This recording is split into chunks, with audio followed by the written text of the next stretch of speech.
Pernah kebayang nggak gimana rasanya dibayar buat meretas situs-situs terbesar di dunia dan itu legal? Hari ini kita bakal bongkar dunia tersembunyi dari perburuan bug dengan panduan dari buku Peter Yaworski, Real World Bug Hunting.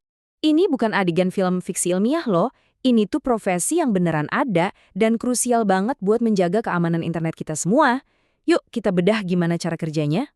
Oke, untuk ngerti semua ini, kita harus terima satu fakta yang sederhana banget. Internet itu dibangun oleh manusia. Dan karena itu, ya internet itu nggak ada yang sempurna. Nah, ketidaksempurnaan ini namanya kerentanan. Anggap aja kayak retakan-retakan kecil yang tersembunyi. Atau mungkin pintu belakang yang lupa dikunci di situs web dan aplikasi yang kamu pakai setiap hari.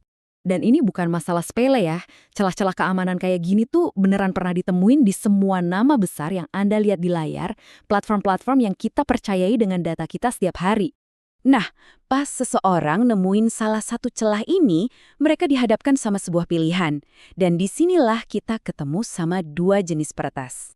Di satu sisi, ada mereka yang manfaatin celah ini buat keuntungan pribadi, buat ngerusak. Tapi di sisi lain, ada pahlawan digital kita, para peretas etis atau pemburu bug. Mereka ini yang pakai keahliannya justru untuk melindungi kita semua.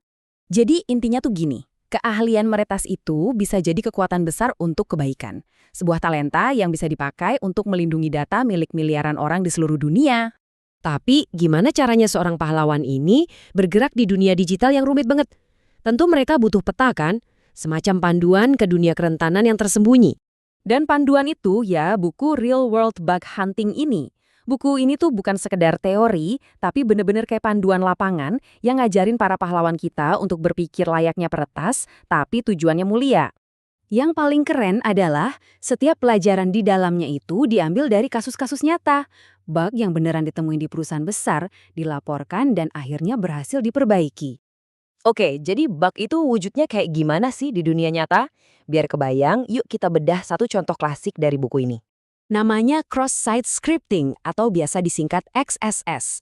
Gini deh, bayangin ada orang iseng yang bisa nyelipin pesan berbahaya di papan pengumuman publik dan setiap orang yang baca pesannya itu langsung kena pengaruhnya. Nah, kurang lebih kayak gitu cara kerja XSS di sebuah situs web. Contoh paling legendaris itu Worm Sammy di MySpace.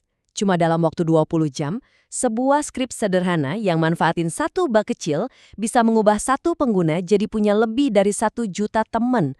Seluruh situsnya langsung lumpuh. Kebayang nggak sih kekacauannya?